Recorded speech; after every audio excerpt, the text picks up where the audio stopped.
Hello everyone, welcome to my channel. Usually I don't make videos in English. This is my very first one, so you have been warned. But I really wanted to try to make a video in English because I have participated in middle grade March and all the books have been published in English, so why not? Maybe because I can't speak English that well. But let's see how it goes.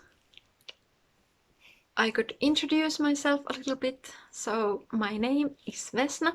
I live in Finland and I work in a public library which is inside an elementary school, and so I read lots of children's literature and I really love it. It's my favorite thing to do, to find something great books for kids. Something great books.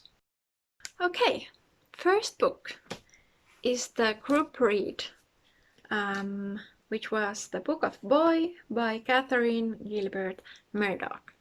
And I actually won this in a giveaway, and I never win anything, so thank you so much, Krista from BooksAndJams.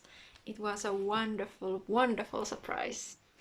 And I will donate this book to my library, of course. And this one will be the first one in the whole Finland, so thank you so much. But what were my thoughts about this book? In the beginning, I was very intrigued about Boy. Like, what is he? Why doesn't he eat anything? Why can he communicate with animals so that nobody else knows about it? And yeah, like, what is he? It was a real mystery, but then it was revealed in like the halfway point, and I was a bit disappointed. And they didn't tell much else about him, and I was like, what? Why? What is this guy? So there were many things I didn't understand. Maybe it was because of the language. When I got this book, I started to read it aloud to myself because I found it easier to understand the words. And I thought I would keep on reading to myself the whole book. But it's so tiresome to read aloud. So I just fell asleep. And then I continued as normal. There were things I didn't understand, which is fine. But still, I think this was quite a weird book, so that I don't really know who was this meant for. I would probably recommend this as a read aloud book, so that children can ask about weird words and talk about these events, because this was mainly about what is right and what is wrong, which could be interesting to discuss. I think it's a pity that the boy didn't have any animal sidekick, because that would have lightened up the story and the feeling. I'm glad I read this. I was really interested what would happen, but I gave this one 3 stars. I didn't love it, but I liked it. Then the mystery book, and that one I read in Finnish. It was The Thieves of Ostia by Caroline Lawrence, and it was the first book in the series called The Roman Mysteries. I read this because one of our teachers wanted me to recommend some books about ancient Rome to his students. So this was one of the books that I read, and I really liked it. I believed it would have been a kind of Nancy Drew mystery, and it was a bit similar because every chapter ended in a cliffhanger, so that you have to keep on reading. And yeah, that was all the similarities, because this one was quite intense actually. The crime wasn't someone stealing something. They tried to find that person who is killing dogs in the neighborhood, and wow, that was quite surprising, I must say. Also, I really liked the characters. They really felt real to me. There was this girl called Flavia. She's a detective type. And then there was her neighbor, Jonathan, who was funny type. And then there was a slave girl called Nubia. And Flavia actually bought Nubia from the slave market to be her slave. And I found that really interesting. Also, because Nubia couldn't speak Latin because she spoke Greek, they had a little bit of language barrier, and that was also very interesting. Also, the fourth child, he was a beggar boy called Lupus, and he couldn't speak at all because he didn't have any tongue. And also there was this language barrier, like how can we communicate with each other and how can we be friends? So I think it was really interesting. I also liked how ancient Rome was really alive in that book. So I really liked it. I gave it 4 stars. Then the book that was set in another country, and this also is a book about ancient Rome. It is Fight for Freedom by Simon Scarrow, and it starts a series called Gladiator. And yeah, I thought when I picked up this book that it would just be about this boy when he's in gladiator school. But of course there was a story how he got there in the first place, because you normally just don't voluntarily go to a gladiator school. And I don't know, somehow I wasn't prepared for it.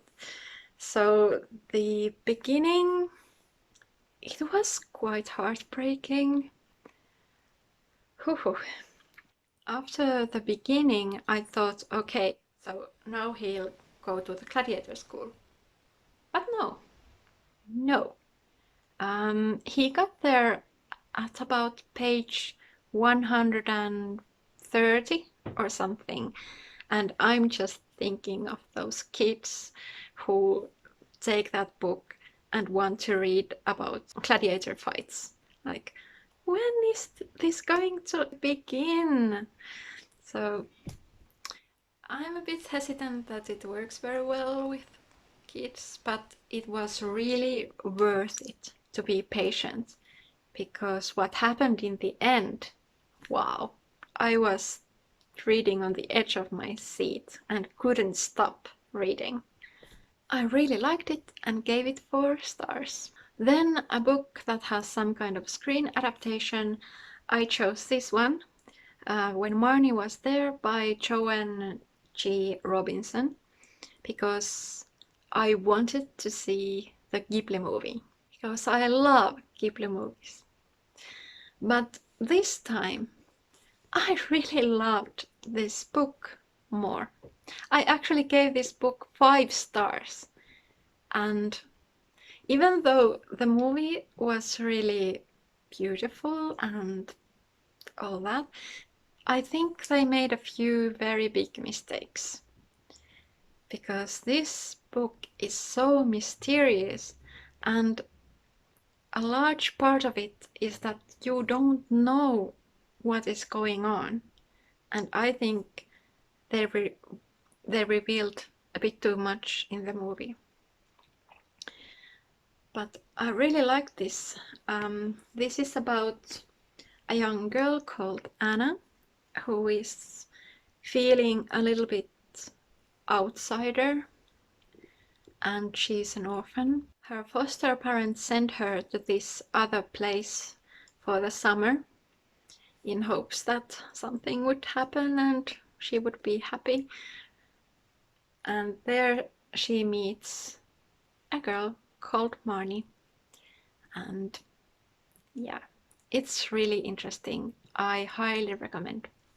I was actually very surprised that this was published already in 1967, and I noticed it because the language was feeling a bit old and dated, but I don't think it's a bad thing. I kind of like it. It feels a bit exotic and historical. Then a book about books or stories or storytelling. I borrowed this one, Storybound by Marissa, Burt, and I still haven't read this. I'm a bit over halfway, and I don't know if I'm ever going to finish this. I really loved the beginning. There's this girl called Una who is reading a book, and then she suddenly ends up in the book. And the book is not actually a book, it's just a log of this Peter and the girl called Snow when they are having their hero test in the school.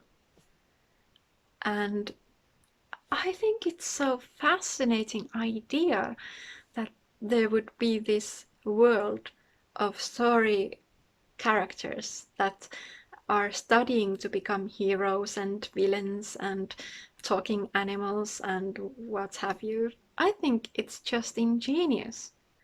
But then the action starts, and I think I'm a little bit allergic to action. And that might actually be a bad thing for a children's librarian. Oops. But yeah, I'm not good with action. I get really bored. So now I'm just trying to read a few pages every night before I go to sleep. And well, at least I sleep very well. At the moment, this is 3 stars for me. Then the last book, a book with illustrations. I chose this one. If found, please return to Elise Gravel by Elise Gravel. I chose this one because I really love these books about Olga by her. And I think these are so hilarious and ingenious and so funny. So I thought I would give this one a go. And yeah, I'm really liking it. I'm actually reading this with my husband, and we read this so that I read one page and he reads one page, and then we also pick our favorite pictures from a spread. And I really love these pictures, but what I love most about this book is that I kind of feel like a bit more creative when I'm reading this. I kind of want to draw something really weird, which doesn't have any sense. And I think it's a very good sign of a very good book. I mean, look at this picture. There is the speckled pepper pop and baby pepper pop, and this is the call of the pepper pop. Mean, mean. I just think this is wonderful. So if you want to feel more creative, I highly recommend this one. I believe I'll give this 4 stars at least. And I really like that this is almost like a sketchbook because it has this this one. I don't know what it is. But yeah, that was all my books for middle grade March. I think I have read something else as well, because it would be quite weird if I hadn't. But I haven't checked any notes that what have I read during March. So these were just the books that were read for those prompts. So here they are. Okay, I think I survived this video. Thank you so much if you watched this whole thing until the end. Thank you so much and all the best. I hope I'll see you again sometime.